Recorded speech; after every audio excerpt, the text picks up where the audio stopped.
Class 10th एक ऐसी class है जो आपको बहुत सारी चीजें सिखाएगी कि हार्ड वर्क भी करना है, स्मार्ट वर्क भी करना है, साथ ही साथ फन भी बहुत करना है।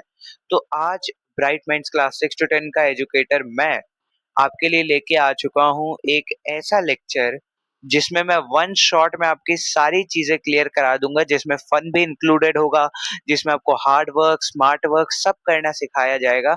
बस आपको वीडियो के एंड तक बने रहना है और आप चाहे तो इस पार्ट को थोड़े से टुकड़े में भी देख सकते हैं, क्योंकि मैंने ये लेक्चर 2 दो लेक्चर में करके अपलोड पहले से किया था। लेकिन इस बार मैं ये वन शॉट में आपको क्रिस्टल क्लियर वे से समझाऊंगा। तो आइए सबसे पहले शुरू करते हैं। सबसे पहली बात जो रियल नंबर्स में जरूरी होती है समझना, सबसे पहली चीज जो आपको रियल नंबर्स में समझना जरूरी है कि ये आप इसमें आपके दो चीजें आएंगी। सबसे पहली चीज आएगी एलसीएम एंड एचसीएफ। दूसरी चीज जो आएगी वो आएगी आपकी प्रूफ ऑफ इर्रेशनैलिटी। तो इसलिए मैंने कहा कि आप इसको दो पार्ट्स में भी देख सकते हैं और अपलोडेड है, और डिटेल्ड वे में सीखना है तो उससे भी कर सकते हैं। खैर, क्वेश्चन प्रैक्टिस भी बहुत करनी होगी। अब हम आपको क्या प्रोवाइड कर रहे हैं, ये भी प्रोवाइड कर रहे हैं, ये भी प्रोवाइड कर रहे हैं, और क्या प्रोवाइड कर रहे हैं, हम आपको एक्सटेंसिव क्वेश्चन प्रैक्टिस भी प्रोवाइड कर रहे हैं। ट्रिग्नोमेट्री अपलोडेड है पार्ट्स में, 4 पार्ट्स में किया है। रियल नंबर्स भी आपके 2 लेक्चर्स में होता है, लेकिन ये आपका वन शॉट लेक्चर है जिसमें आपको गन के बुलेट की रफ्तार से अच्छे तरीके से पढ़ाया जाएगा। ठीक है, तो रियल नंबर्स में एचसीएफ और एलसीएम में एम और एफ क्या है ये समझ पाना सबसे पहली बात आपके लिए एक बहुत बड़ी जरूरी चीज है, जो कि मैं अभी आपको जरूर तैयार रहे। अब हम जो सीखने जा रहे हैं वो है फैक्टर्स एंड मल्टीपल्स, कि आखिर फैक्टर्स और मल्टीपल्स होता क्या है। जैसे कि आप देख सकते हैं ये लेक्चर 1 मैंने इसलिए यहाँ पे लिखा है क्योंकि ये फर्स्ट पार्ट है। ठीक है, ये लेक्चर 1 नहीं है, ये वन शॉट ही है, तो आप इसको हटा सकते हैं, ये पार्ट 1 है। फैक्टर क्या होता है, डिवाइड होने वाले नंबर्स, और मल्टीपल्स होते हैं मल्टीप्लाई करके बनने वाले नंबर्स। हो सकता है अभी आपको वाइब मैच ना हो, रुकिए, अभी आपको जब क्वेश्चंस बनेंगे तब होगा। सबसे पहले आपको थोड़ा वेट करना है। फैक्टर्स क्या होते हैं ये आप सबसे पहले समझिए। आपके फैक्टर्स होते हैं ऐसे नंबर जो डिवाइड होने वाले हैं, जो डिवाइड हो जाए। और मल्टीपल्स नाम से पता चल रहा है कि ये मल्टीप्लिकेशन से रिलेटेड है।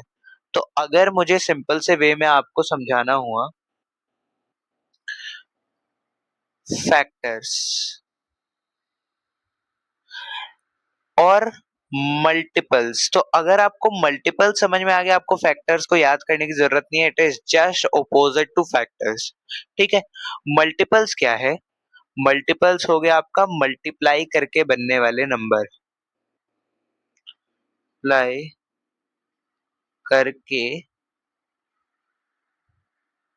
बनने वाले नंबर्स। ठीक है, जो नंबर मल्टीप्लाई करके बनते हैं। अब जैसे मैंने बोला कि मुझे आप एक काम करो, आप मुझे 4 के मल्टीपल्स बताओ।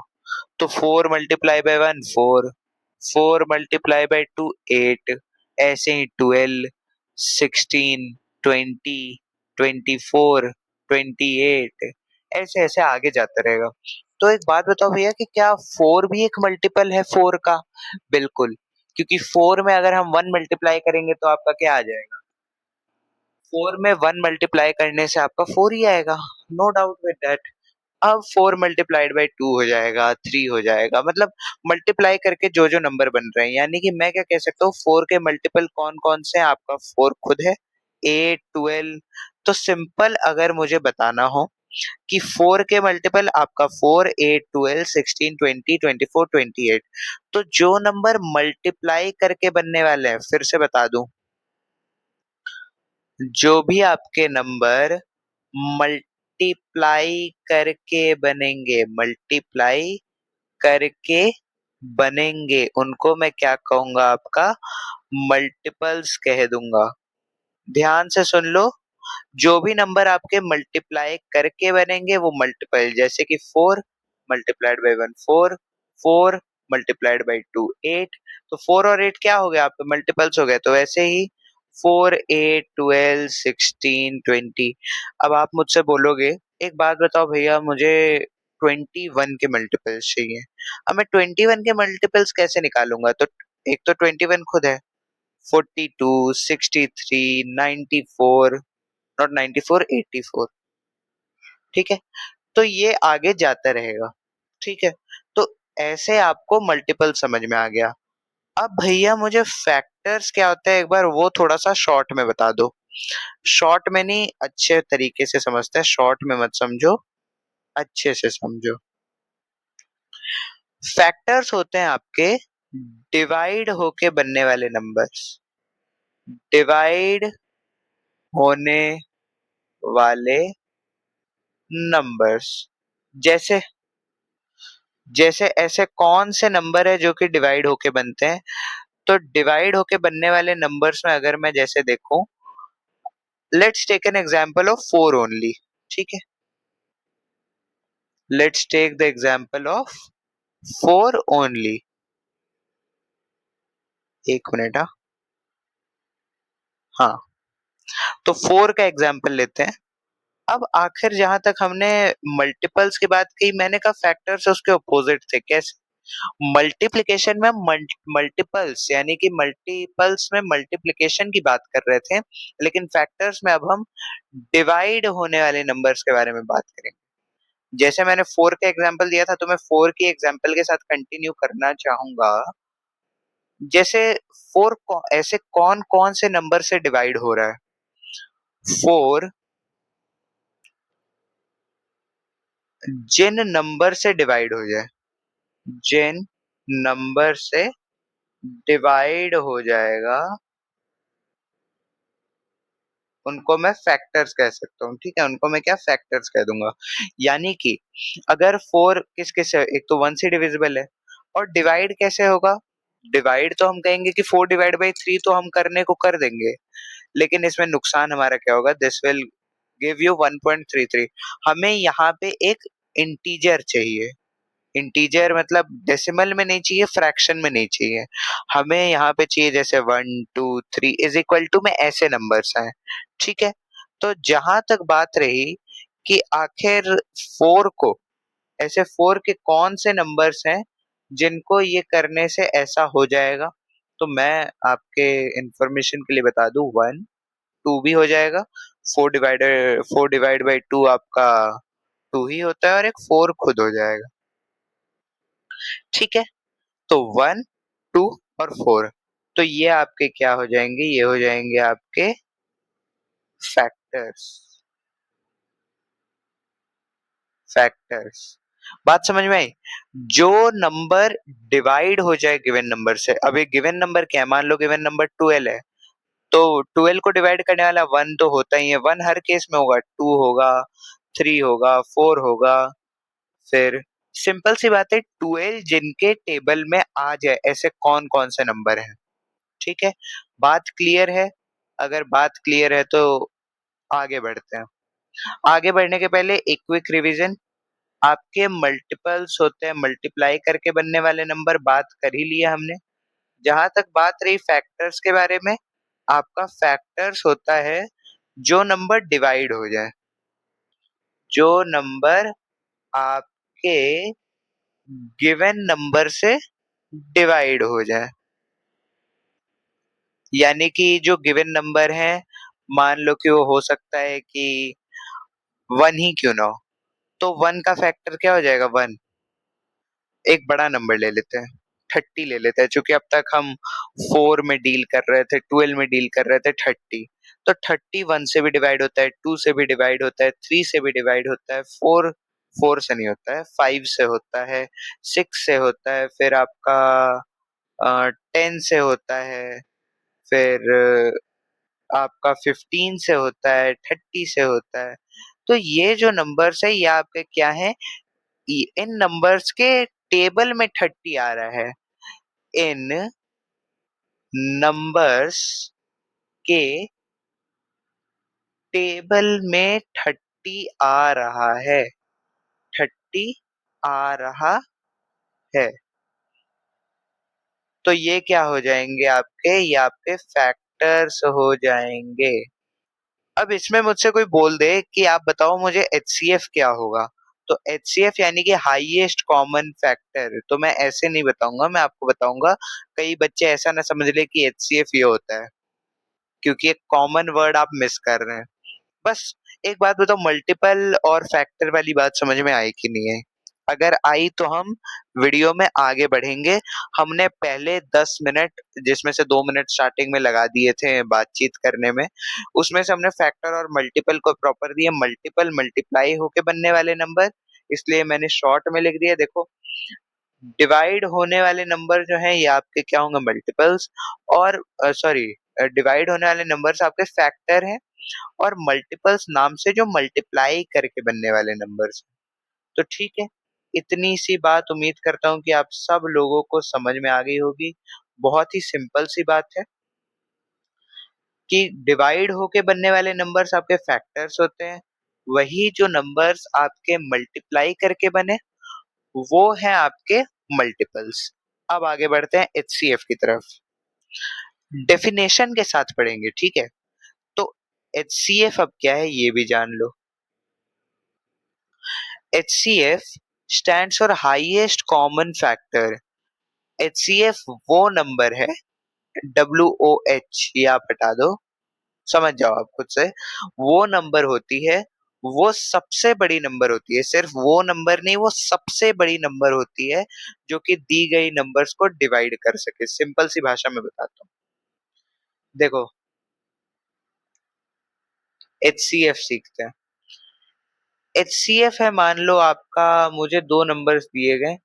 अब वो दो नंबर्स है मेरे पास जो कि मैं यहाँ पे लेना चाहूंगा, वो है 10 और 30।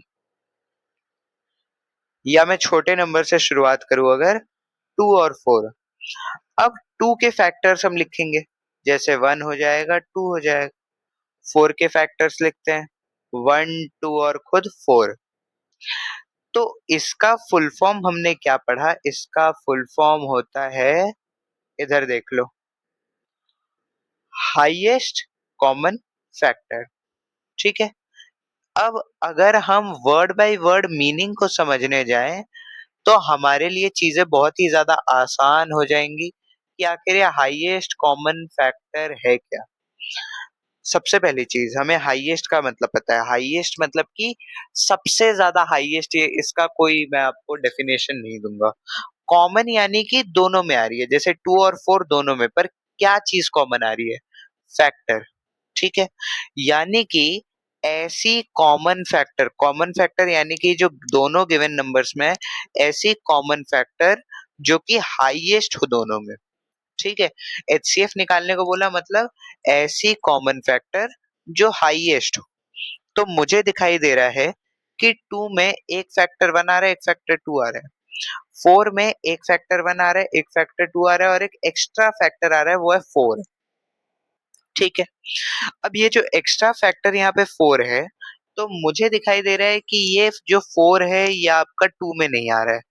देखो, 1 सब में कॉमन रहेगा, चाहे वो आप 2 ले लो, चाहे 120 ले लो, चाहे आप 260 ले लो, चाहे 1 क्यों ना ले लो, सब में 1 तो कॉमन रहेगा ही। तो मुझे यहाँ पे हाईएस्ट कॉमन फैक्टर क्या दिखाई दे रही है, 2 दिखाई दे रही है। तो आपका एचसीएफ इस केस में क्या हो जाएगा, 2। यानी कि सबसे पहले कॉमन फैक्टर खोजो। अब वो कॉमन फैक्टर में भी हाईएस्ट कौन सा है वो वाला देखो। ठीक है, अब सबसे पहले अब एलसीएम की तरफ चलते हैं। अब देखो एलसीएम क्या है ये भी देख लेते हैं। LCM stands for lowest common multiple, यानी कि मल्टीपल जो कॉमन भी हो, यानी कॉमन मल्टीपल लोएस्ट वाला। LCM which is the smallest number that is a multiple of all the given numbers. जैसे कि यहाँ पे हम सबसे पहले एचसीएफ वाली बात समझ गए ना। कॉमन फैक्टर निकालो, उसमें जो हाईएस्ट वाला कॉमन फैक्टर हो उसको लेंगे, और प्रैक्टिस करेंगे अभी इसकी, तो इसकी चिंता मत करो। अभी आगे बढ़ते हैं, तो सबसे पहले देखेंगे एलसीएम को। एलसीएम, अब मुझे सीधी सीधी एक बात बताओ, मैंने दो नंबर लिए वही 2 और 4,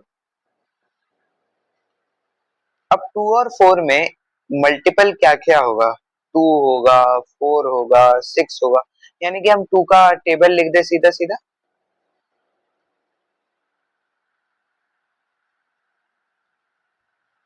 डॉट डॉट, यानी हमने 10 मल्टीपल्स लिख दिए।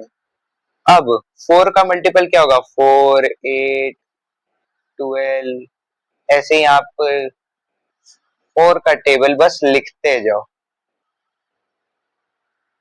Dot dot. अब चूंकि हमें लोएस्ट कॉमन मल्टीपल से मतलब है, यहाँ पे आप मतलब समझो इसका, ये कहना क्या चाह रहे हैं एलसीएम से? इनका कहना है लोएस्ट कॉमन मल्टीपल,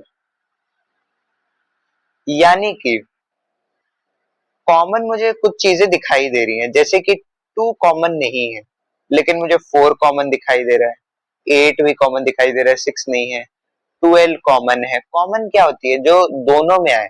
तो ऐसा मल्टीपल, तो अब जो जो मल्टीपल कॉमन आ रही है मैं उनको कॉमन मल्टीपल कहूंगा। तो इनमें से लोएस्ट वाला कॉमन मल्टीपल कौन सा है, ये बात पता है? लोएस्ट वाला कॉमन मल्टीपल कौन सा है?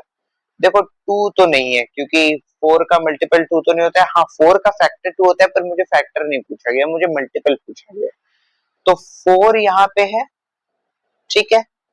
अब आगे मुझे किसी और से कुछ भी मतलब नहीं, मुझे लोएस्ट कॉमन मल्टीपल दिखाई दे दिया, मतलब दिखाई दे दिया, तो LCM of 2, 4 will be 4, as simple as that. इसमें कोई आपको प्रॉब्लम नहीं आनी चाहिए। अब मुझसे कोई कहेगा कि हम मल्टीपल कैसे निकालेंगे? अब मुझे अगर कोई दे दे 1760 और 360 का मल्टीपल निकालो, तो ये मैं कैसे करूंगा? मैं फैक्टर कैसे निकालूंगा भैया? तो मैंने एक बात बताई अब आपको, कि आप इस वे से, किस वे से? इस वाले मेथड से, इस वाले मेथड से आप छोटे नंबर्स के लिए करना, छोटे नंबर्स के लिए करना। लेकिन इस मेथड के लिए आपको किसका सहारा लेना पड़ेगा? आपको प्राइम फैक्टराइजेशन का सहारा लेना पड़ेगा, जो मैं अभी आपको सिखाऊंगा। ठीक है, आइए प्राइम फैक्टराइजेशन सीखते हैं।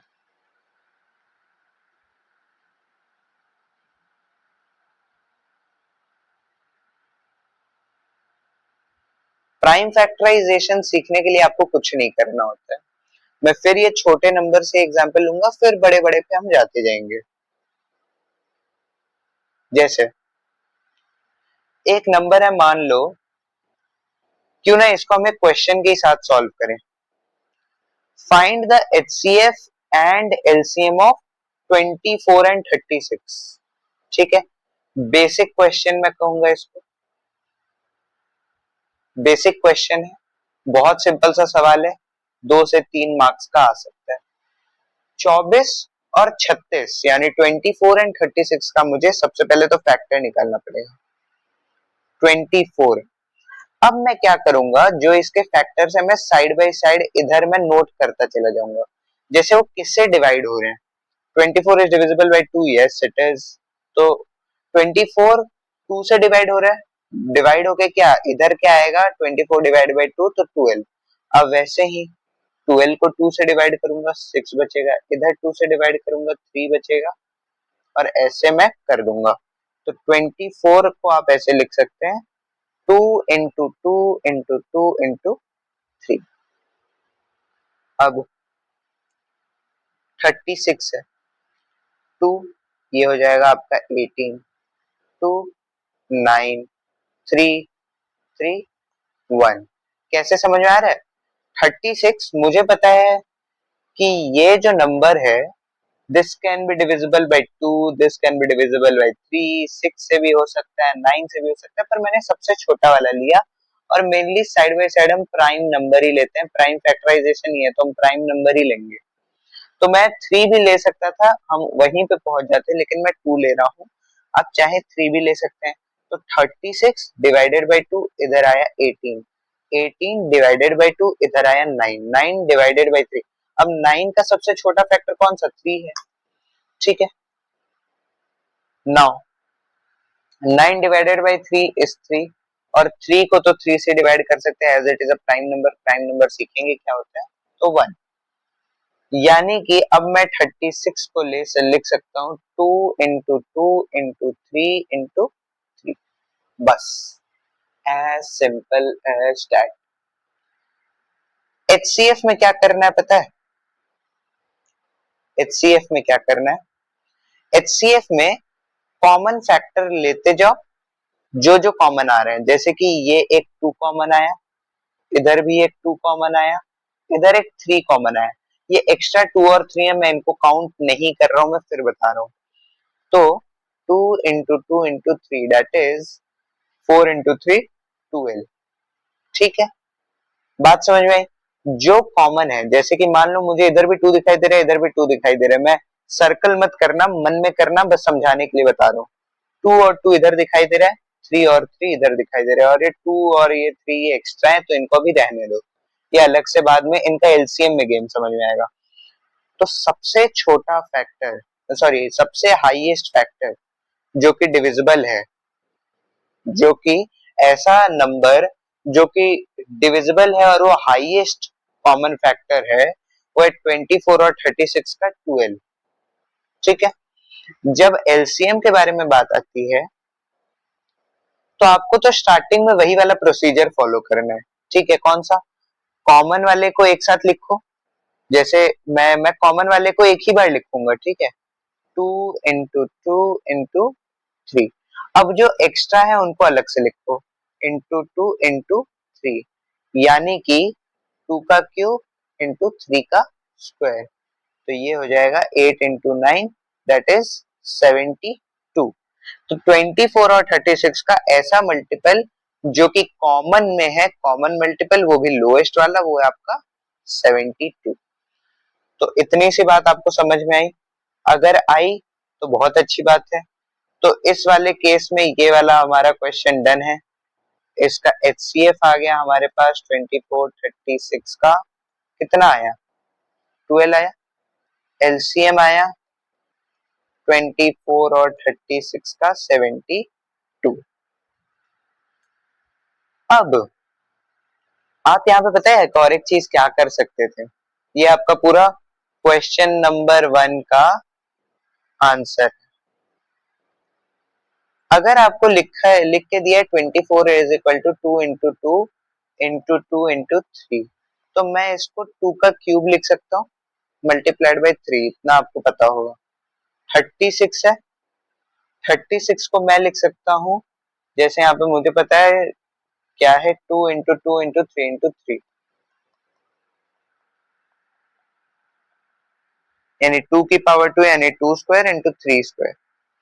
अब मैं आपको एक बात बता दूं, अगर आपको एचसीएफ निकालना हुआ ना तो आप क्या करेंगे कि आप वो नंबर उठाएंगे, सबसे पहले तो बेस वाला नंबर लिख लो। बेस वाले नंबर में दोनों केस में सबसे छोटा वाला पावर कौन सा है, 2 है, तो 2 लिख दिया, मल्टीप्लाइड बाई 3 है, इसका पावर 1, तो ये लिख दिया। ठीक है, बात समझ में आ रही है? 2 into 2 into 3, तो ये देख लो यहाँ पे क्या हो जाएगा कि 2 स्क्वायर क्या होता है, 4 मल्टीप्लाइड बाई 3 दैट इज 12। तो अगर एचसीएफ निकालने के लिए बोला बेस नंबर लिखो, बेस नंबर यानी कि 2 और 3 हमें दिखाई दे रहा है। एचसीएफ निकालने के लिए बोला उन बेस नंबर का सबसे छोटा वाला पावर को, जो इस केस में तो 3 से छोटा है तो 2 है, तो मैं 2 लिख दूंगा, और 1 है तो ये 1 लिख दूंगा। ठीक है, जब एलसीएम निकालने के बारे में बात है तो उल्टा करो, बेस नंबर लिख दो, उनका हाईएस्ट पावर यानी कि 2 का हाईएस्ट पावर क्या है, 3 है, और 3 का हाईएस्ट पावर क्या है, 2 है, तो ऐसे लिख दूंगा मैं 8 into 9 हो जाएगा दैट इज 72। यानी कि एचसीएफ वाले केस में बेस नंबर लिखेंगे, उसका लोएस्ट वाला पावर लिख देंगे, वैसे एलसीएम वाले केस में बेस नंबर लिखेंगे, उसका हाईएस्ट वाला पावर लिख देंगे, ऐसे आंसर और सिंप्लीफाइड वे में आ जाता है। तो हमने एचसीएफ एलसीएम निकालना सीख लिया। अब एचसीएफ और एलसीएम वाला पार्ट लगभग खत्म है। अब बारी आती है क्वेश्चन सीखने की। अब जो मुझसे सवाल जो पूछे जाते हैं वो बिल्कुल भी ऐसे नहीं आएंगे कि tell me the HCF and LCM, जैसे कि ये जो है, इसलिए मैंने इसको बेसिक क्वेश्चन का दर्जा दिया। यहाँ पे एचसीएफ और एलसीएम सीखने के साथ जैसे ही आपको समझ में आ गया, आपका 50% कॉन्सेप्ट बिल्ड हो चुका है इस चैप्टर से रिलेटेड। अब जो क्वेश्चंस आते हैं वो क्वेश्चंस की आप महानता उनके लेवल्स को देखिए। जैसे मैं जो क्वेश्चन लेके आऊं, right the smallest number which is divisible by both 306 and 657। यानी कि स्मॉलेस्ट नंबर, ऐसा स्मॉलेस्ट नंबर जो कि डिविजिबल है, जो डिवाइड हो जाए। सिंपल सी आप बात समझिएगा, यहाँ पे मैं लिख देता हूं, डिविजिबल का मतलब होता है डिवाइड हो जाए। डिविजिबल का मतलब होता है डिवाइड हो जाए, तो ये आपको भूलना नहीं है। तो अगर आपसे ऐसा पूछा गया है कि हाईएस्ट नंबर, रुक जाइए पहले ये क्वेश्चन के हिसाब से सीखते हैं। Smallest number which is divisible. मैंने एक बात सीखी है कि एचसीएफ वाले केस में मैं उन नंबर्स को लेता हूं जो कि डिवाइड कर दें, है कि नहीं। जैसे कि 4 के फैक्टर्स 1 2, तो ये क्या कर रहे हैं, डिवाइड कर रहे हैं। लेकिन एलसीएम वाले केस में मैं ऐसे नंबर्स के बारे में बात करता हूं जो डिवाइड हो जाए, जो डिवाइड हो जाए। जैसे 4 का मल्टीपल तो 8, यानी कि 4 मल्टीप्लाइड बाई 2 8। ये बात आप समझो इधर, 4 मल्टीप्लाइड बाई 2 8, तो 8 4 से डिवाइड हो जाएगा ना, है कि नहीं। तो यहाँ पे आपको बात को समझना होगा कि डिविजिबल ऐसे नंबर हैं, ठीक है। डिविजिबल जो यहाँ पे लिखा है मैंने, मतलब ऐसे नंबर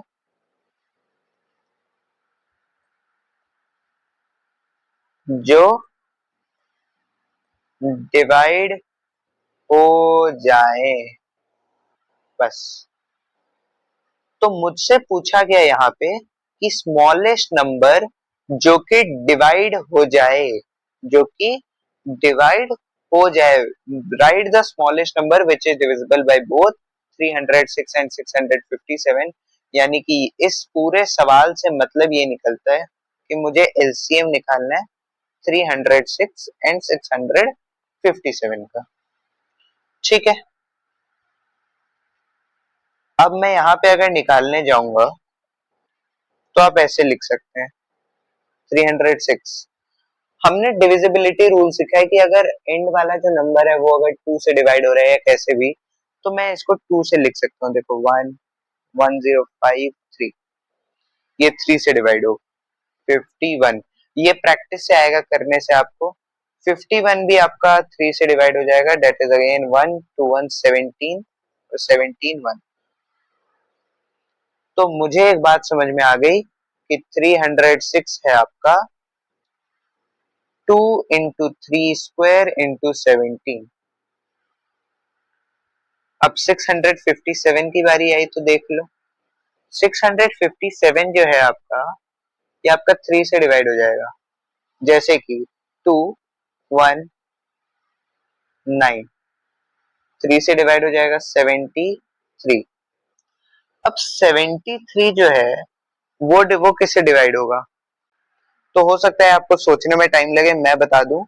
आपका 73 एक प्राइम नंबर है, तो 73 से ही डिवाइड हो पाएगा।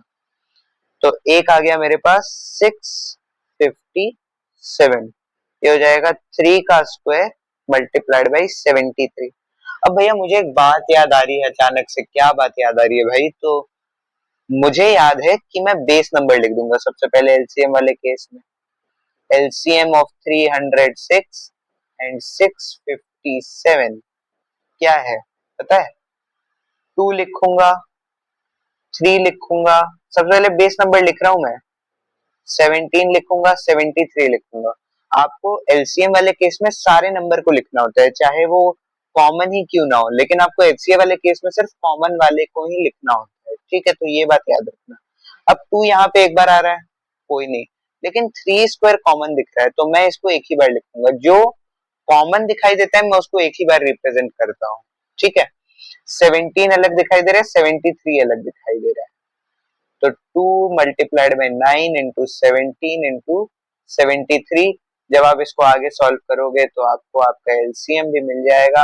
तो जो सबसे स्मॉलेस्ट नंबर है जो कि डिविजिबल है 306 और 657 से, तो ये नंबर है।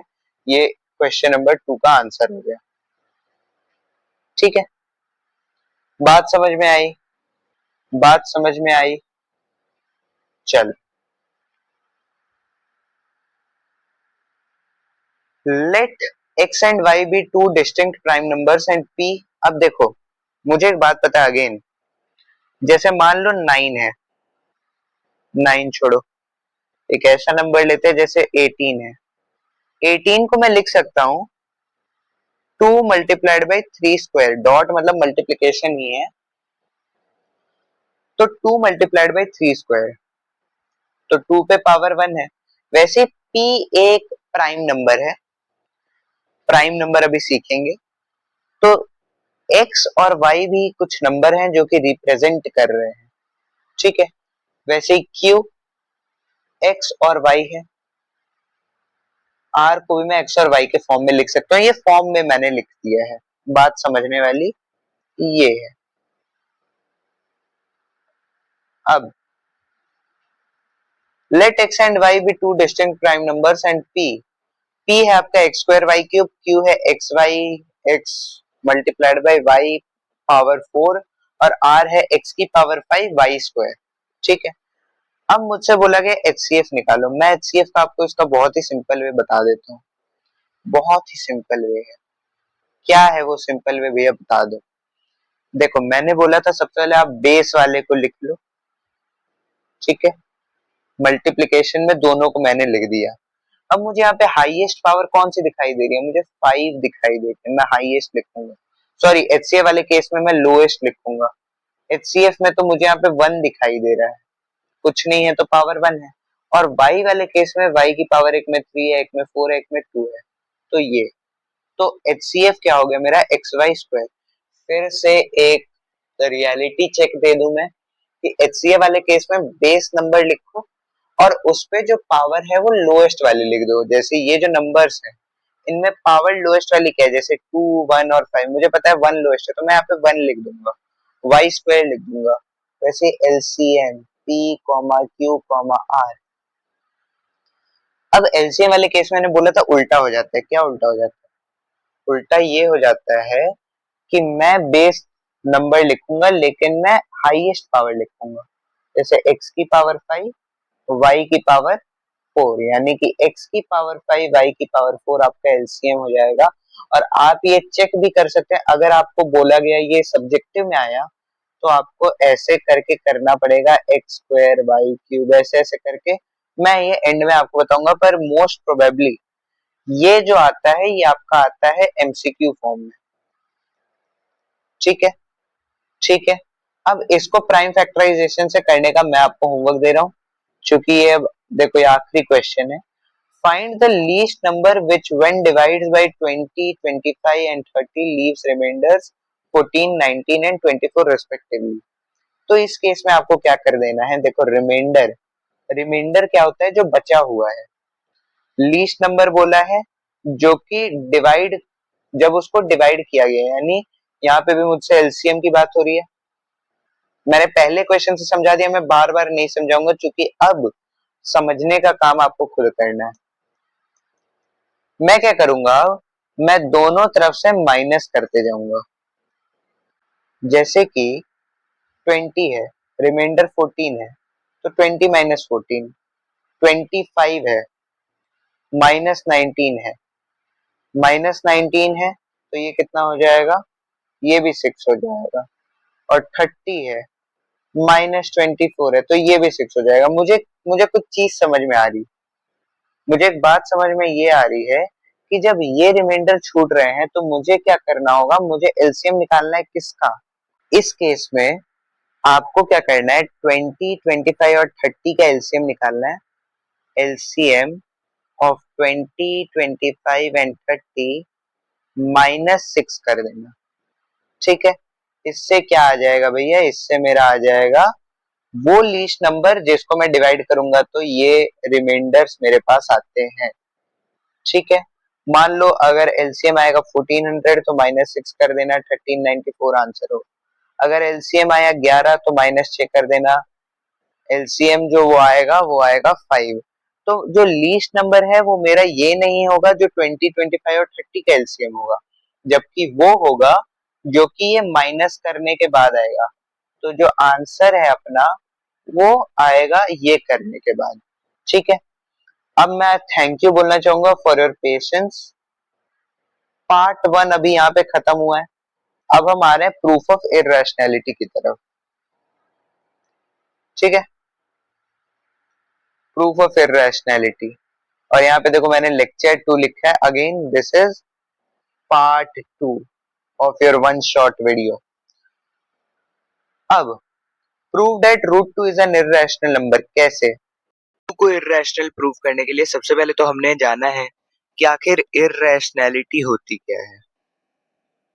यहां से अब आपका प्रूफ ऑफ इररेशनैलिटी वाला शुरू हो जाता है। और इररेशनैलिटी क्या होती है?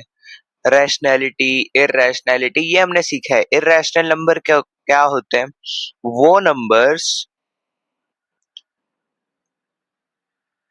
वो नंबर्स जो कि नॉन टर्मिनेटिंग भी हो और नेवर एंडिंग भी हो। ठीक है, नॉन रिपीटिव भी हम कह सकते हैं, नॉन रिपीटेटिव भी हो। यानी कि इररेशनल नंबर अगर हमसे पूछा गया तो ये इररेशनल क्या है? अगर ये हम जाने, इररेशनल वो नंबर्स होते हैं जो कि नॉन टर्मिनेटिंग, नॉन रिपीटिव हो, यानी वो बार बार रिपीट नहीं हो रहे। इररेशनैलिटी क्या है? उनका नेचर। ठीक है, यानी कि वो इररेशनल है यही बताना है। तो चूंकि अब यहाँ से हमारा पार्ट 2 दूसरा शुरू हो चुका है, तो ऐसे में प्रूफ ऑफ इररेशनैलिटी अब हम पढ़ेंगे। क्या पढ़ेंगे? Proof of irrationality. Proof of irrationality में मतलब जैसे हमें प्रूव करना होता है, अब ये 9th में भी कॉन्सेप्ट आ चुका है क्योंकि एनसीईआरटी वो सब का अपडेशन हो गया है।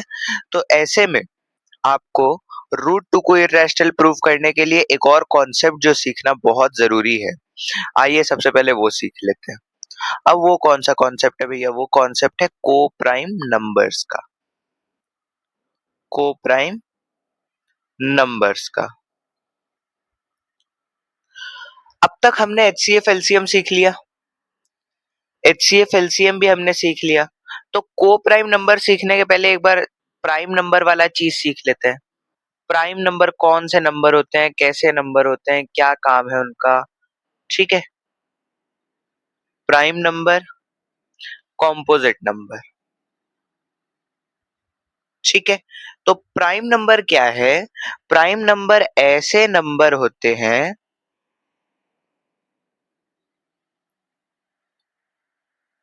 प्राइम नंबर का क्या काम है?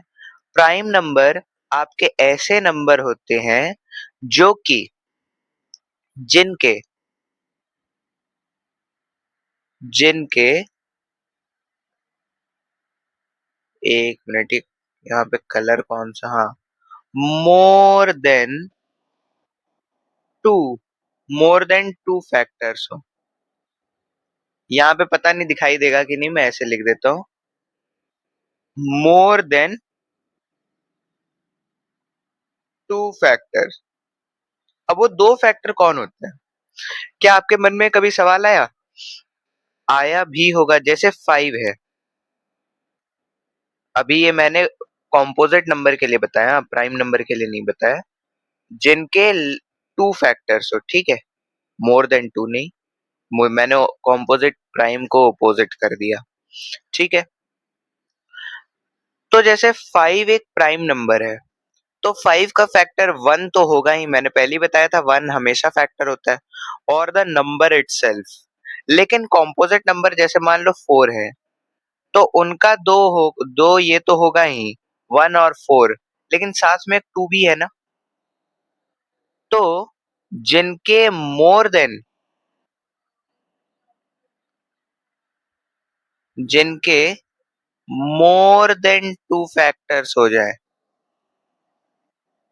उनको हम कह देंगे कि ये आपका क्या है, ये आपका कॉम्पोजिट नंबर है। ठीक है, क्या कह देंगे? More than 2 factors. बात समझ में आई? मैंने इधर प्राइम और ये ऑपोजिट कर दिया था पहले, लेकिन अब ये सही से लिख दिया है, तो आप कंफ्यूज ना होए। प्राइम नंबर ऐसे नंबर है जिनके सिर्फ 2 फैक्टर होते हैं। कौन? वो 2 फैक्टर कौन है? एक तो हो जाएगा 1 और एक हो जाएगा आपका नंबर इटसेल्फ। ठीक है, 1 और नंबर इटसेल्फ, और इसके जो 2 होंगे ये तो होंगे ही, और एक्स्ट्रा भी होगा। अच्छा भैया, प्राइम और कॉम्पोजिट नंबर तो अब हम बहुत अच्छे से समझ चुके हैं, लेकिन अब को प्राइम नंबर जो है वो आपको ज्यादा ध्यान में रखना है। को प्राइम नंबर्स क्या होते हैं?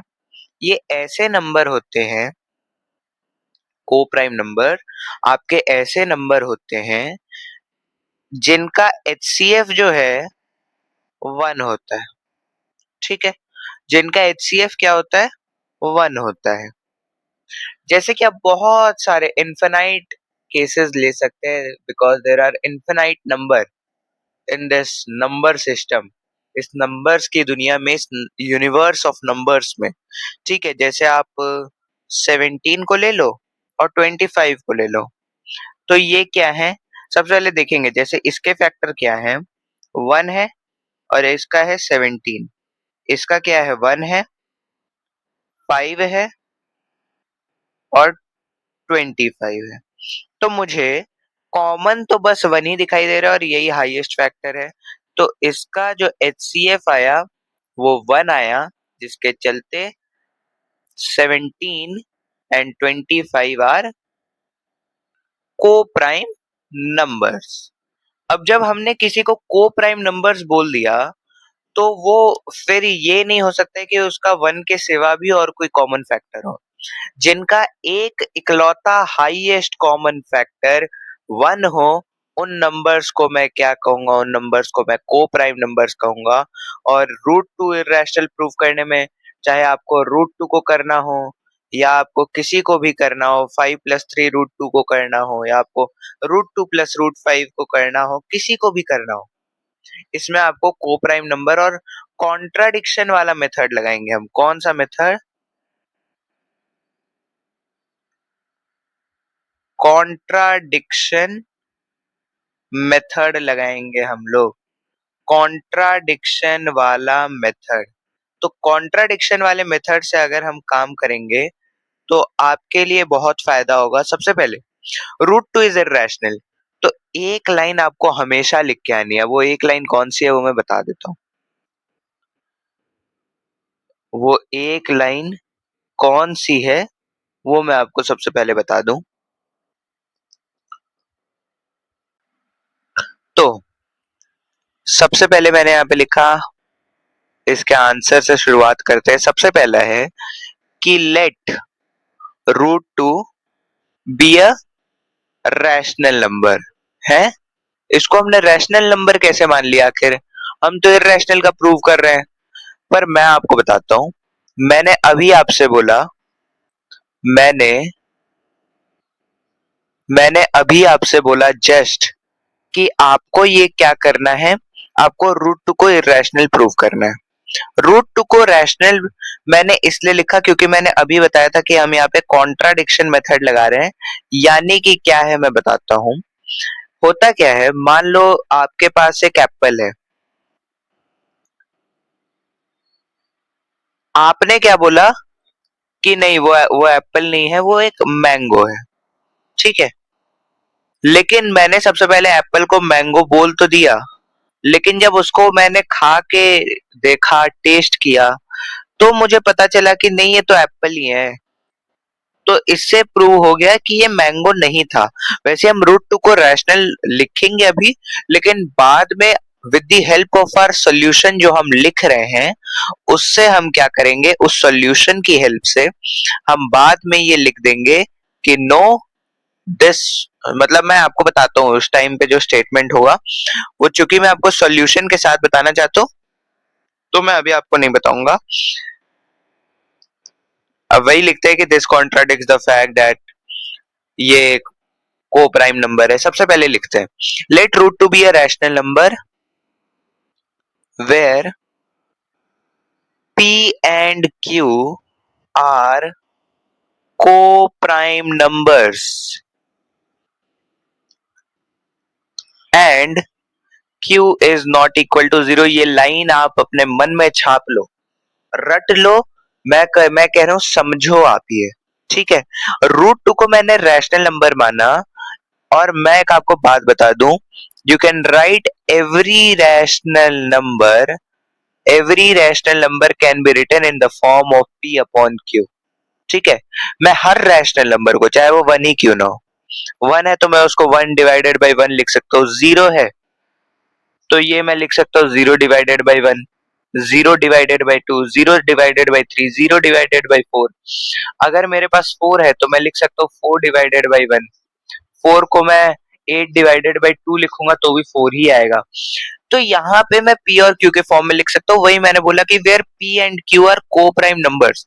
ये बात जानने वाली है कि मैंने बोला कि p और q का जो HCF है वो वन ही होगा, यानी कॉमन फैक्टर वन ही होगा, और q is not equal to zero. अब q is not equal to zero का मतलब समझ लो, अगर आपके पास कोई भी नंबर है, मान लो आपके पास वन ही है p, लेकिन q जीरो हो गया तो ये आपका नॉट डिफाइंड हो जाएगा, क्योंकि division by zero is not possible as you can not separate anything in parts with zero, you can not divide anything with zero. ठीक है, तो बात समझ में आई। रूट टू रैशनल नंबर है where p and q are coprime numbers and q is not equal to zero, और जो मैंने बोला अब मैं वैसे ही कर दूंगा, root two is equal to p upon q। ठीक है, रूट टू को मैंने p अपॉन q के बराबर बोल दिया।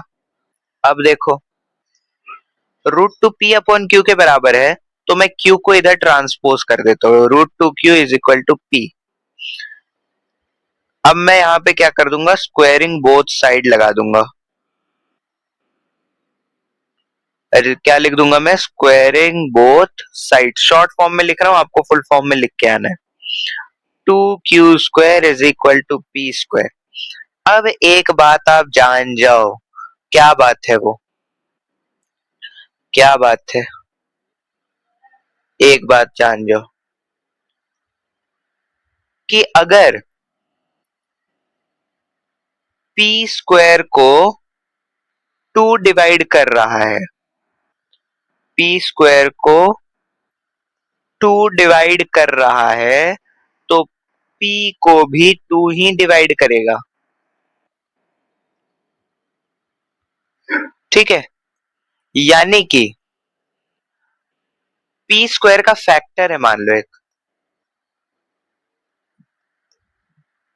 p स्क्वायर का फैक्टर आपका टू है, तो p का फैक्टर क्या होगा आपका, p का फैक्टर भी होगा आपका टू। ये बात जानने वाली थी, क्योंकि p स्क्वायर का फैक्टर टू है तो p का फैक्टर टू होगा। अच्छा, p स्क्वायर का फैक्टर फोर होगा तो p का फैक्टर क्या होगा, फोर ही होगा। p स्क्वायर अगर मान लेते q स्क्वायर, तो q स्क्वायर का फैक्टर अगर आपके पास सेवन है तो क्या q का फैक्टर भी सेवन नहीं होगा, बिल्कुल होगा। इसका रीजन अभी आप मत जानिए, आप वन शॉट देखना है, बहुत लंबा लेक्चर चला जाएगा। Root two Q square, this implies this implies 2 divides p square, तो this implies 2 also divides p। ये लिखने का तरीका है, हमें पता है कि 2 को डिवाइड कर रहा है, सॉरी p स्क्वायर को डिवाइड कर रहा है 2, तो p को भी डिवाइड करेगा 2, और इसी चलते हम यहाँ पे लिख देंगे p is equal to 2c। c is any integer, ठीक है, c इज एनी इंटीजर। कहने का मतलब क्या है, देखो, अगर p का फैक्टर है, मान लो जैसे कि मुझे पता है 4 है, 4 का फैक्टर 1 है, 4 का फैक्टर 2 है, 4 का फैक्टर 4 खुद है, तो मैं 4 को कैसे लिख सकता हूँ? बहुत सारे तरीके हैं लिखने के। 2 मल्टीप्लाइड बाई 2 भी लिख सकता हूँ, 4 को 4 मल्टीप्लाइड बाई 1 भी लिख सकता हूँ, 4 को 1 मल्टीप्लाइड बाई 4 भी लिख सकता हूँ। There are multiple ways to write this. ठीक है, बहुत सारे अनेक तरीके हैं। तो मुझे बस इतनी सी बात आपकी समझ में आ गई कि p is equal to 2c मैंने इसलिए लिखा क्योंकि 2 एक फैक्टर है, हो सकता है p 2 के ही बराबर हो, तो c की वैल्यू 1 2 3 जो भी हो। लेकिन एक बात जो क्या रहेगी कि 2 यहाँ पे रहेगा और c जो है हो सकता है 2 मल्टीप्लाइड बाई 2 हो, c की वैल्यू हो सकता है 1 2 3 4 कुछ भी हो।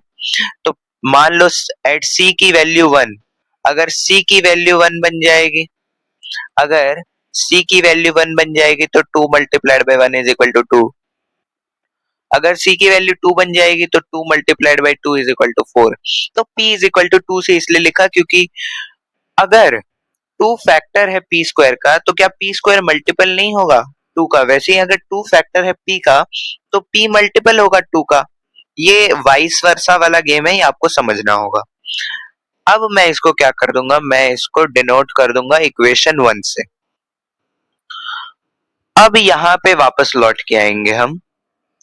जब हम यहाँ पे वापस लौट के आएंगे हमें पता चलेगा, देखो मैं दोनों साइड पे फिर से squaring to both the sides कर दूंगा। p square is equal to 2c का whole square, that is p square is equal to 4c square. अब मुझे p स्क्वायर की एक वैल्यू पता है क्या है वो? या तो मैं ऐसे भी लिख दूं, देखो p square is equal to 2q square है।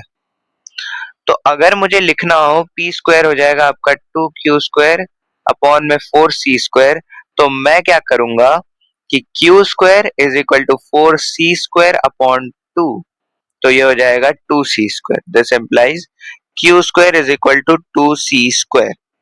समझ में आ गई बात? क्यों ऐसे हमने लिखा? बस मेरे पास ये जो मैंने निकाला, मैंने इसको स्क्वायरिंग बोथ साइड्स कर दिया और स्क्वायरिंग बोथ साइड्स करने के बाद मुझे पता चला कि p स्क्वायर तो 2q स्क्वायर के बराबर है, ये तो मुझे पता है। 2q स्क्वायर के चूंकि अब ये बराबर है तो मैंने क्या कर दिया, बस मैंने ये 2 नीचे भेज दिया। चाहता तो मैं यहाँ से ऐसे भी कट कर सकता था, ये टोटली आपके ऊपर डिपेंड कर रहा है। ठीक है, q square is equal to 2c square, फिर वही बात आ गई। This implies 2 divides q square. This implies 2 also divides q. बात समझ में आई? वही चीज हमने लिखा कि अगर 2 जो है q स्क्वायर को डिवाइड कर रहा है तो 2 ही q को भी डिवाइड करेगा। ठीक है, तो this implies q is equal to 2d। अब मैंने c नहीं लिया क्योंकि वो p के ही बराबर होता है, 2c is equal to p हमने लिखा है, तो यहाँ पे d ले लिया बस। d is any integer. ठीक है, d is any integer. Okay, तो ये मेरे पास इक्वेशन नंबर 2 आ गई। अब आगे बढ़ते हैं, अब स्टेटमेंट्स की बारी है। लेकिन मैं इसके पहले स्टेटमेंट्स लिखने से पहले आपको एक चीज याद दिलाना चाहूंगा। हमने बोला था कि p और q जो है ये है आपका को प्राइम नंबर। ठीक है, क्या है आपका? ये को प्राइम नंबर है, यानी कि p एंड q का मैं ऐसे लिख सकता हूँ HCF of p comma q 1 होना चाहिए था।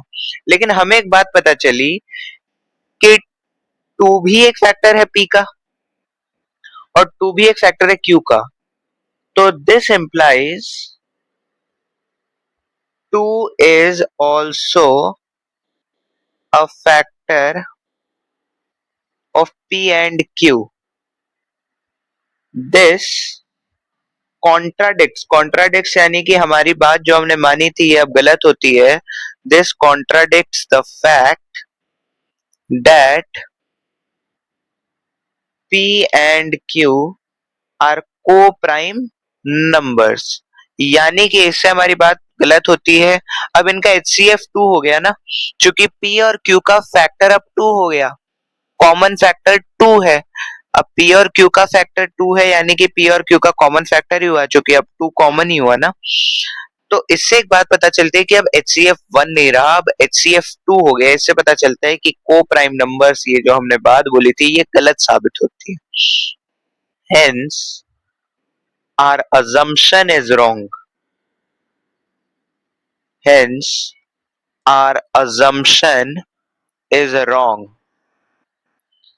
Therefore, root 2 is an irrational number. Therefore, root 2 is an irrational number. बात समझ में आई? रूट 2 आपका irrational number है, hence proved. एक क्विक रिवीजन देख लेते हैं कैसे हमने क्या क्या किया। थोड़ा सा बड़ा सॉल्यूशन है, मैं रिकमेंड करूंगा, क्योंकि ये आता जो है आपके, ये आता है आपके 2 से 3 मार्क्स के सवाल में। अक्सर अगर 3 मार्क्स के सवाल में आए तो आप ये बड़ा वाला लिख सकते हैं। मैं आपको बताता हूँ 2 मार्क्स में अगर आया, अगर आपकी स्पीड बढ़िया है तो ये टीचर को बहुत ज्यादा इंप्रेस करके चला जाएगा ये आंसर, जो एग्जामिनर है। रूट 2 को मैंने रैशनल नंबर माना, जहां पे पी और क्यू को मैंने बोला को प्राइम नंबर है। को प्राइम नंबर बोला, यानी कि इससे क्या मुझे पता चला, जो HCF होना चाहिए पी और क्यू का, वो 1 होना चाहिए। मैंने एक बार बोली कि Q is not equal to 0 होता है। अब मैंने बोला कि जो भी रैशनल नंबर होते हैं, every rational number can be expressed in the form of P upon Q where Q is not equal to 0। तो मैंने रूट 2 को चूंकि रैशनल नंबर माना, तो मैंने P अपॉन Q के फॉर्म में लिखा। अब मैंने बस इसको यहाँ पे ट्रांसपोज कर दिया। अब जब ट्रांसपोज किया, मैंने स्क्वायरिंग बोथ साइड्स लगा दिया। तो स्क्वायरिंग बोथ साइड्स करने के बाद मेरे पास ये आया, 2Q square is equal to P square. मुझे क्या पता चला, देखो Q स्क्वायर मल्टीप्लाइड बाई 2 है, यानी कि 2 और Q स्क्वायर दोनों ही फैक्टर है किसके, P स्क्वायर के। लेकिन हमें यहाँ पे 2 से मतलब था, तो हमने 2 से मतलब रखते हुए क्या लिखा, 2 divides P square, this implies 2 also divides P। हमने सीखा कि मान लो P स्क्वायर का फैक्टर 2 है, तो P का भी फैक्टर 2 होगा। अगर Q स्क्वायर का फैक्टर 2 है, तो Q का भी फैक्टर 2 होगा।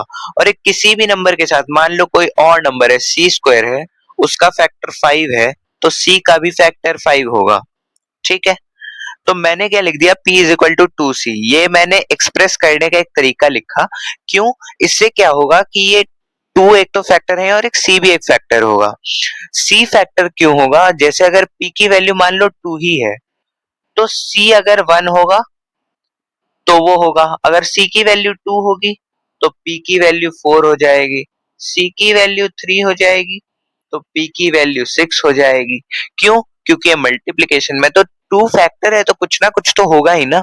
जैसे 2 can also be written in the form of 2 multiplied by 1, तो C हो सकता है 1 ही हो। आप इसकी बिल्कुल चिंता मत कीजिए, C इज एन इंटीजर, ये आप लिख के आना। मैंने क्या किया, स्क्वायरिंग बोथ साइड्स लगा दिया। यहाँ पे आप लिख सकते हो squaring both sides, full form में लिख के आना, P square is equal to 4C square. लेकिन मुझे अचानक से याद आया कि आपका P स्क्वायर जो है, P स्क्वायर जो है आपका, वो आपका 2Q स्क्वायर के बराबर मैंने यहाँ पे निकाला था। देख लिया आपने? देखा?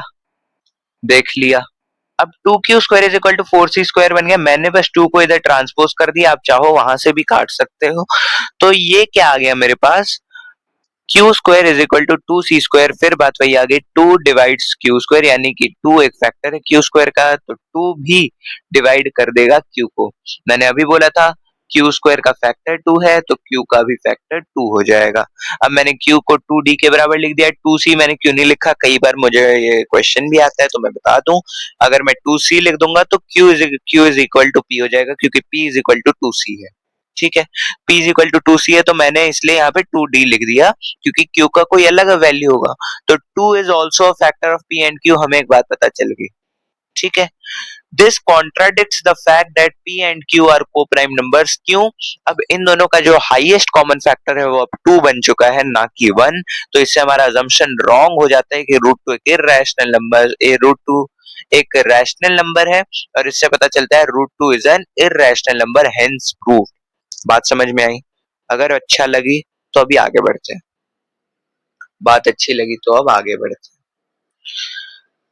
अब बारी आती है 5 plus 3√2 is an irrational number, जिसमें ऐसे क्वेश्चन में पता है क्या होता है, ऐसे क्वेश्चन में आपको √2 जो है ये आपको पहले से इरेशनल दिया हुआ होता है, √2 आपको इरेशनल दिया हुआ होता है।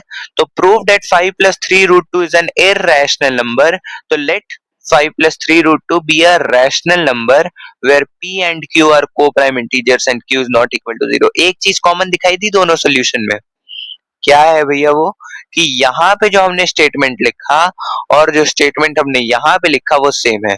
हम फिर से, मैंने बोला था हम कौन सा चीज लगाएंगे आपका, हम लगाएंगे आपका कॉन्ट्राडिक्शन मेथड, यानी कि मैं लगा रहा हूं कॉन्ट्राडिक्शन मेथड। तो let 5 plus 3√2 be a rational number, मैंने रैशनल नंबर माना। अब देखो मैंने बोला था every rational number can be expressed in the form of, every rational number can be expressed in the form of p upon q। ठीक है, अब मैं 5 को यहाँ पे ट्रांसपोज कर दूंगा, क्यों अब मैं कर रहा हूँ आपको धीरे धीरे समझ में आएगा, स्टार्टिंग में पैनिक मत हो जाओ। 3√2 p अपॉन q -5, इधर प्लस का है तो उधर जाके माइनस का हो जाएगा। चलिए अब यहाँ पे अगर मुझे आगे यहीं पे सॉल्व करना हुआ तो मैं आगे यहीं पे सॉल्व कर देता हूँ। अब मैं यहाँ पे थोड़ा सा एलसीएम वाला गेम कर दूंगा, p -5q upon q, LCM ले लिया। √2 को मैं इधर ही रखूंगा, ये क्या हो जाएगा, अब मैं 3 को इधर कर दूंगा तो ये मल्टीप्लीकेशन में तो डिवीजन में चला जाएगा। ठीक है, p -5q अपॉन 3q। अब इक्वेशन 1 से समझ में आ रहा है, बाय इक्वेशन 1 मुझे दिया हुआ था √2 आपका इरेशनल नंबर है, ये आपको बोर्ड के पेपर में भी दिया जाएगा और ये 2 से 3 मार्क्स का सबसे इजी प्रूफ ऑफ इरेशनैलिटी मुझे यही लगता है। ठीक है, √2 आपका इरेशनल है। ठीक है, वहीं अगर मैं देखूं p5q3, ये ऐसे नंबर है जो कि रैशनल है। हमने बोला है कि p और q आपके को प्राइम इंटीजर है, ये इंटीजर है। ठीक है, 5 प्लस 3√2 मैंने रैशनल नंबर माना। और एक और एक बात जो मुझे सीधी सीधी पता चली वो ये थी कि p -5q आपका 3q अपॉन 3q के जो बराबर आ रहा है, √2 is equal to p -5q upon 3q। तो ये स्टेटमेंट के वे में मैं आपको समझाना चाहूंगा, by equation 1 we get to know that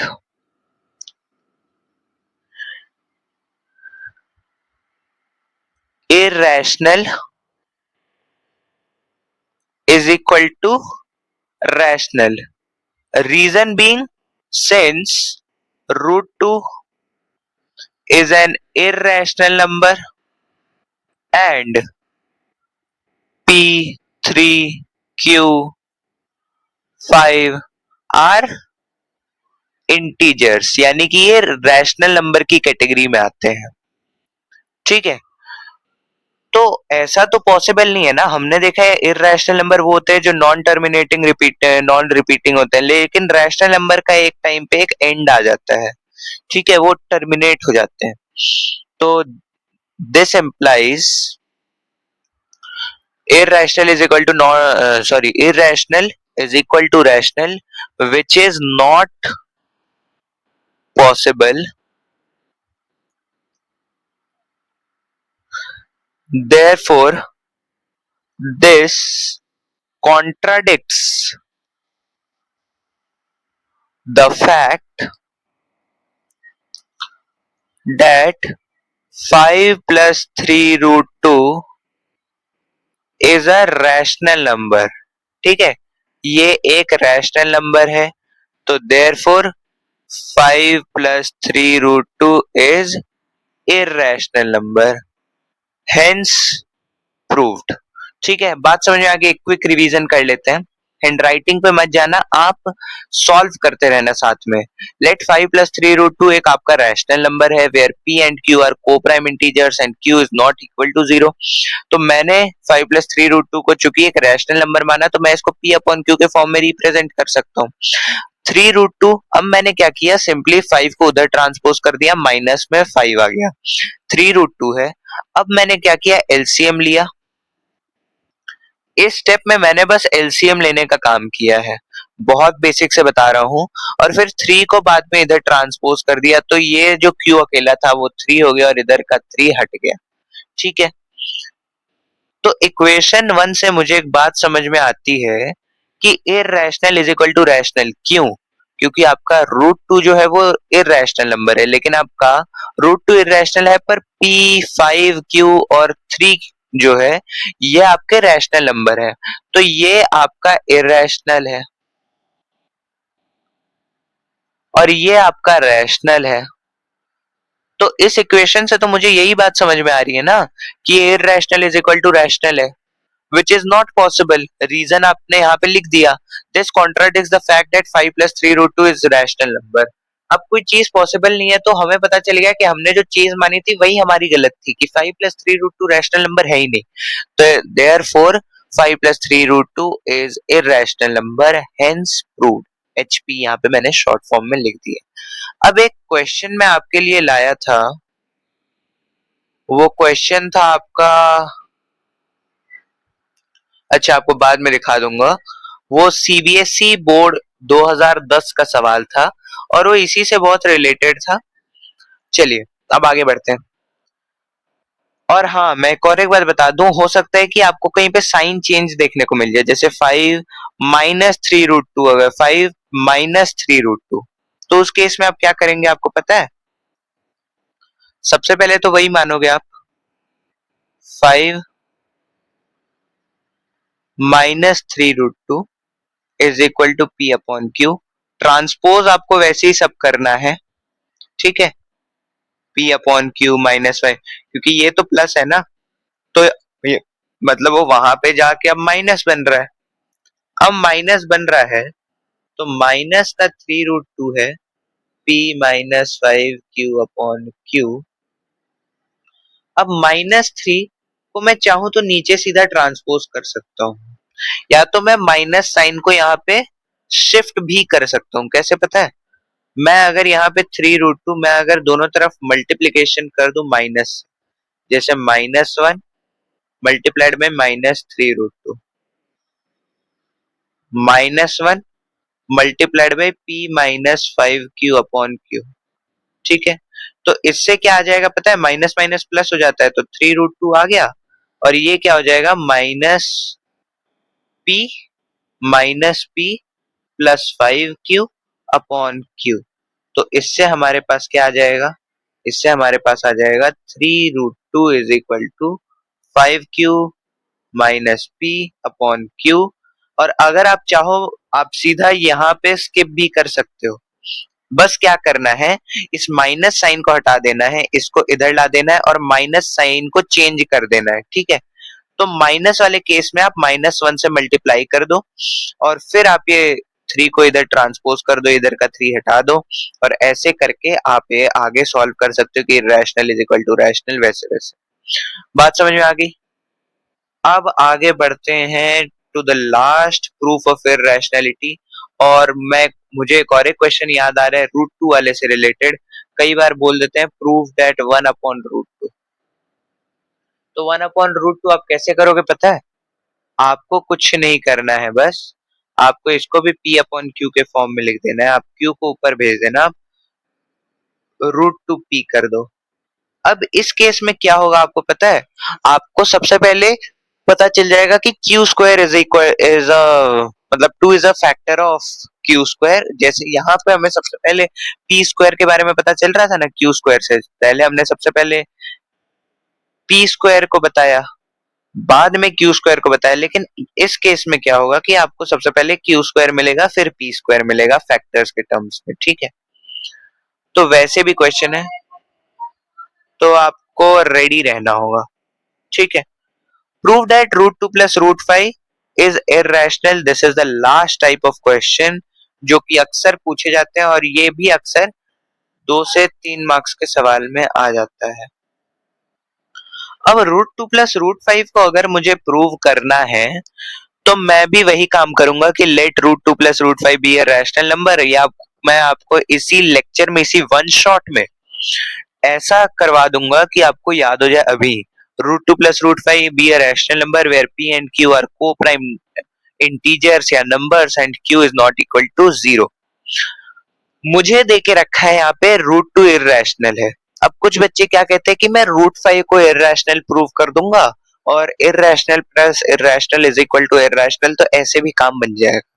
लेकिन मैं आपको इसका प्रूवन मेथड बताता हूँ जो कि टीचर्स भी स्कूल्स में सिखाते हैं, और मैं एक एजुकेटर होने के नाते आपको सही सिखाना चाहूंगा।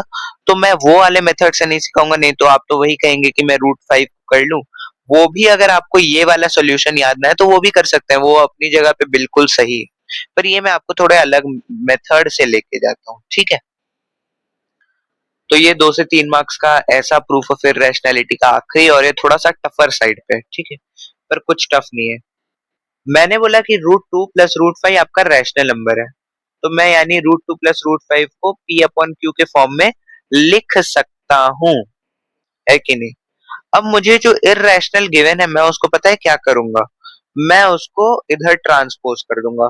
फिर बता रहा हूँ, जो अगर यहाँ पे रूट फाइव दिया होता तो मैं रूट फाइव को ट्रांसपोज करता, यहाँ पे रूट टू दे दिया होता तो मैं रूट टू को ट्रांसपोज करता। तो अब यहाँ पे कौन सा दिया है मुझे, रूट टू इररेशनल दिया है, तो मैं रूट फाइव को यही रखूंगा, रूट टू को इधर ट्रांसपोज कर दूंगा। इसका अभी मुझसे रीजन मत पूछो, अभी समझ में आ जाएगा, ठीक है, अभी ही समझ में आ जाएगा, ठीक है।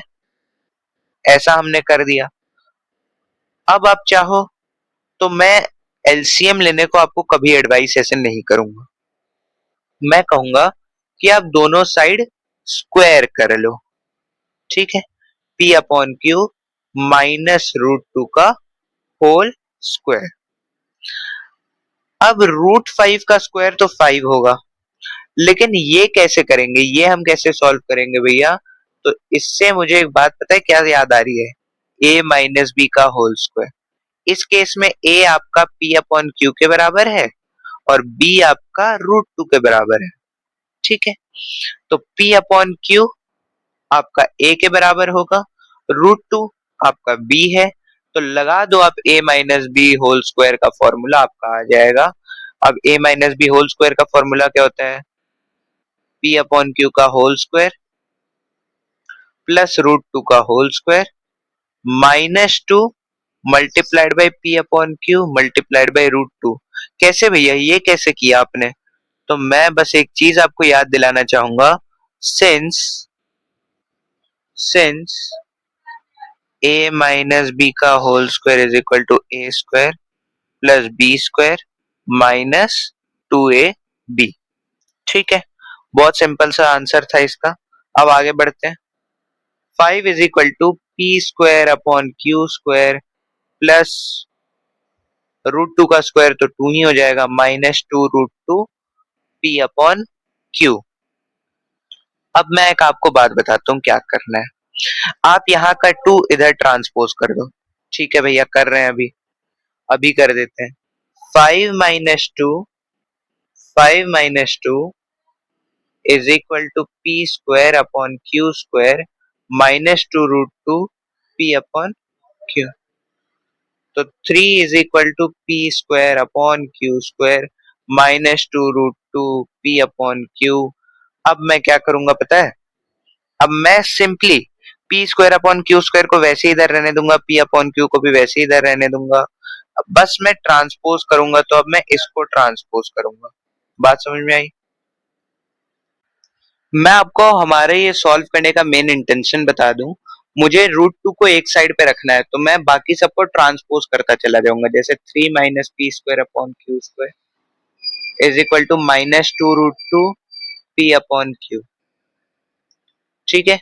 तो ये मैं आप कहूंगा आप एलसीएम ले लो, minus P square three Q square minus P square upon Q square is equal to minus two root two P upon Q. Simply मैंने बोला था अगर ऐसा माइनस वाला सिचुएशन है, आप माइनस ट्रांसपोज करने से ज्यादा बढ़िया रहेगा कि आप क्या करो, आप इसको लिख दो P square minus three Q square almost opposite upon Q square is equal to two root two P upon Q. ये क्या किया हमने, हमने बस साइन रिवर्स कर दिया। जैसे यहाँ पे प्लस था और ये माइनस था और यहाँ का माइनस था, मैंने -1 से मल्टीप्लाई किया, तो अगर मैंने -1 से मल्टीप्लाई किया तो ऐसा आएगा। आप चाहो तो देख लो, अभी मैं आपको थोड़ा सा फटाफट कराने के चक्कर में ऐसे कर रहा हूँ। ठीक है, अब आगे बढ़ते हैं। ठीक है, तो यहाँ पे मैंने P square -3 Q square upon Q square रहने दिया। अब मेरे पास अभी भी कुछ चीजें हैं जो मैं अब यहाँ पे सॉर्ट करने का ट्राई कर रहा हूँ। सबसे पहले तो ये मल्टीप्लीकेशन का जो 2 दिखाई दे रहा है, देख लो आप, मल्टीप्लीकेशन का ये जो 2 दिखाई दे रहा है, मैं उसको नीचे ट्रांसपोज करके डिवीजन में ला दूंगा। तो ये क्या हो जाएगा, देखो, P square -3 Q square upon 2 Q square, ठीक है, is equal to √2 P upon Q. बात समझ में आई? बिल्कुल आ गई। अब बस क्या बचा है, पी और क्यू, तो पी को इधर ट्रांसपोज नीचे कर दूंगा, क्यू को ऊपर ट्रांसपोज कर दूंगा। मल्टीप्लिकेशन वाला डिवीजन में चला जाएगा, डिवीजन वाला मल्टीप्लिकेशन में चला जाएगा। तो पी स्क्वायर -3 क्यू स्क्वायर को मल्टीप्लाई कर दिया मैंने किससे, क्यू से, अपॉन में 2 क्यू स्क्वायर, मल्टीप्लिकेशन में पी है आपका, वो आप रहने दो।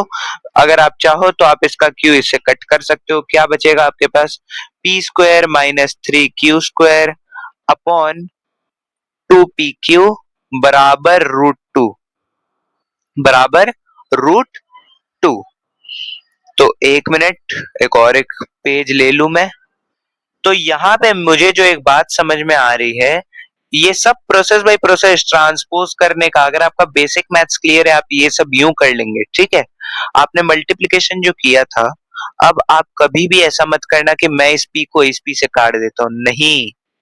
अगर कोई भी ऐसा करेगा तो फिर वो मार्क्स कटने के लिए रेडी हो जाए, क्योंकि उसका मार्क्स कटेगा, उसकी रैंक नीचे आएगी, वो सब बात फिर बात तो अलग में आएगी। लेकिन सबसे पहले मैं बता दूं, अगर यहाँ पे प्लस हो माइनस हो तो नहीं करना है, लेकिन अगर यहाँ पे मल्टीप्लिकेशन हो, जैसे यहाँ पे मल्टीप्लिकेशन है, दिस मल्टीप्लाइड बाय दिस, तो इस केस में आप मल्टीप्लिकेशन कर सकते हैं।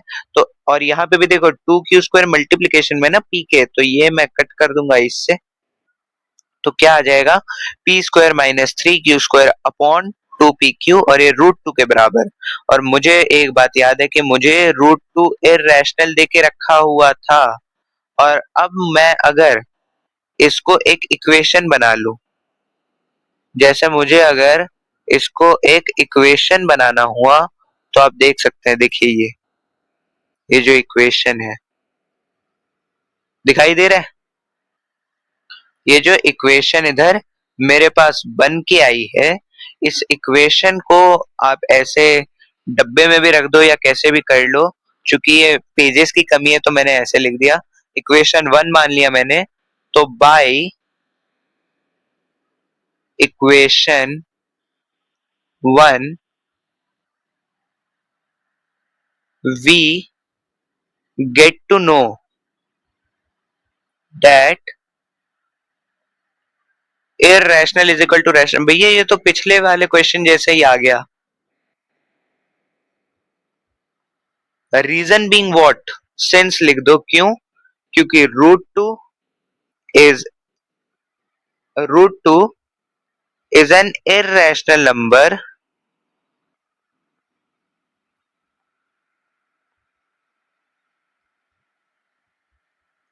पी, और दूसरा जो है इधर मेरे पास Q3 और 2 आर रैशनल नंबर। ठीक है, तो ऐसे केस में मुझे तो पता है कि irrational is equal to rational नहीं पॉसिबल है, विच इज नॉट पॉसिबल। तो आपको वही वाली लाइन फिर से लिख देनी है कि hence our assumption is wrong, hence our assumption is wrong, और वो आप वहीं आगे लिख देना कि √2 plus √5, therefore √2 plus √5 is an irrational number, जो भी, वैसे वैसे आप लिख लेना। बहुत बढ़िया होगा, आप खुद से लिख लो, इसलिए मैं ये हटा देता हूँ ताकि ये बाद में अगर आप नोट्स बोलेंगे प्रोवाइड करने के लिए तो मैं कर दूंगा। इसके आगे आप कंटिन्यू करके लिख लेना, एक बार शॉर्ट में वापस से मुझे बताना हुआ तो मैं आपको बता देता हूँ, रिवाइज करा देता हूँ। कुछ नहीं था, बस रूट 2 प्लस रूट 5 को इर्रेशनल प्रूव करना था। रूट 2 आपका इर्रेशनल नंबर है, दिया हुआ था। मैंने क्या कहा, कॉन्ट्राडिक्शन वाला लगाया मैंने, कौन सा फॉर्मूला, कौन सा मेथड लगाया, सॉरी कॉन्ट्राडिक्शन वाला मेथड लगाया। वो कॉन्ट्राडिक्शन वाला मेथड क्या कहता है, रूट 2 प्लस रूट 5 एक रैशनल नंबर है where P and Q are coprime integers and Q is not equal to 0। तो रूट 2 प्लस रूट 5 आपका पी अपॉन क्यू के बराबर मैंने लिख दिया है, because every rational number can be expressed in the form of P upon Q. मैंने बस रूट 2 को इधर ट्रांसपोज कर दिया। फिर बता दूं, जो आपको इर्रेशनल दिया हो उसी को ट्रांसपोज करना है, तो मैंने ट्रांसपोज कर दिया। बस मैंने यहाँ पे क्या किया, स्क्वायरिंग बोथ साइड्स, मैं लिख भी देता हूँ, स्क्वायरिंग बोथ साइड्स, आपको फुल फॉर्म लिखना है, ठीक है। अब रूट 5 का स्क्वायर और ये क्या है पता है, ये आपका दे रहा है a माइनस बी का होल स्क्वायर, जो कि होता है आपका A square plus B square minus 2ab। तो रूट 5 का स्क्वायर तो 5 हो ही जाएगा, p अपॉन क्यू का होल स्क्वायर प्लस रूट 2 का whole square minus 2pq multiply में रूट 2 है, तो 5। और ऐसे मैंने ये जो निकाला, अब मेरा एम क्या है पता है, मुझे रूट 2 को एक साइड रखना है, बाकी सारी चीजें 5 वाले तरफ ट्रांसपोज कर देनी है। तो सबसे आसान चीज जो मुझे ट्रांसपोज करने में अभी दिखाई दी वो ये थी कि मैं सबसे पहले क्यों ना 2 को ट्रांसपोज कर दूं, कर देता हूँ इधर। तो ये क्या आ गया, 5 - 2 3 आ गया, और इधर जो बचा है ये बचा है, 2 बचा है और p अपॉन क्यू बचा है, रूट 2 तो मुझे इधर ही चाहिए। अब मैंने जब ट्रांसपोज किया, मैंने यहाँ पे एलसीएम भी ले लिया। एलसीएम लेने के बाद मुझे पता चल रहा है कि ये तो माइनस का था, तो मैंने क्या किया, मल्टीप्लाइड बाय माइनस, मैंने -1 से मल्टीप्लीकेशन कर दिया, तो साइन अपोजिट हो गए। जैसे माइनस का पी स्क्वायर था तो प्लस का बन गया, इधर माइनस का 3q स्क्वायर हो गया जो प्लस का 3q स्क्वायर था, और ये -2√2p अपॉन क्यू प्लस का 2√2p अपॉन क्यू भी बन गया, ठीक है। अब जैसे कि यहाँ पे हमें दिखाई दे रहा है, अब हम धीरे धीरे करके ट्रांसपोज क्या कर रहे हैं, जैसे ये मुझे दिख गया। अब मैंने क्या किया, मैंने 2 को यहाँ पे नीचे भेज दिया, 2 को नीचे भेज दिया, ये आ गया। अब बचा p अपॉन क्यू, तो q को ऊपर भेज दिया, p को नीचे भेज दिया। तो अगर मैं q को ऊपर भेज दूंगा तो ये होल में मल्टीप्लीकेशन बाई q हो जाएगा। अब ये q को मैं q स्क्वायर के इसके पावर के साथ एक काट सकता हूँ, तो मेरे पास एक q अभी भी बचेगा, तो मेरे पास क्या आ जाएगा, और ये p देखो, ये p अभी भी यही है, तो ये p आ गया नीचे मल्टीप्लीकेशन में, तो p square minus 3q square upon में 2pq, ये आ गया इज इक्वल टू रूट 2। तो हमारा सक्सेसफुल, जो हमारा जो एम था वो अब सक्सेस हो गया। क्या था कि हमें रूट 2 को एक साइड रखना है, इररेशनल नंबर को एक साइड, रैशनल नंबर को एक साइड। रीजन बीइंग, यहाँ पे हमें irrational is equal to rational वाली चीजें लिखनी थी, which is not possible, hence our assumption is wrong. और इससे पता चलता है रूट 2 प्लस root 5 is an irrational number। बात समझ में आ गई? ये- अब यहाँ पे मैं आपको एक क्वेश्चन होमवर्क में देके जा रहा हूँ, ये सीबीएसई बोर्ड 2010 का सवाल है, ये सवाल है। तो ये क्वेश्चन जो मैं देने जा रहा हूँ, ये 2√3 - 1 को आपको इर्रेशनल प्रूव करना है। अगेन बहुत ही इजी सवाल है।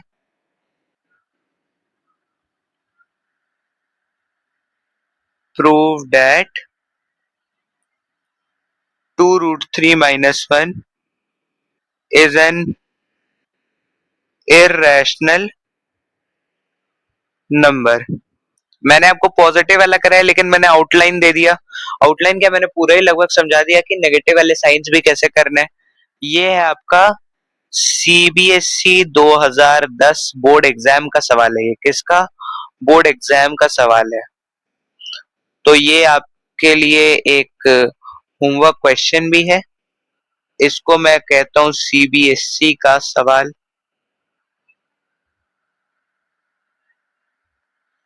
तो अगर आप ये क्वेश्चन सॉल्व करेंगे और अगर हो जाए तो डन लिख देना, नेक्स्ट वन शॉट वीडियो में जो 10th क्लास की आएगी, मोस्ट प्रोबेबली वो हो सकता है ट्रिग्नोमेट्री की आए, या जो भी आप डिमांड करेंगे उसके लिए हम ला देंगे।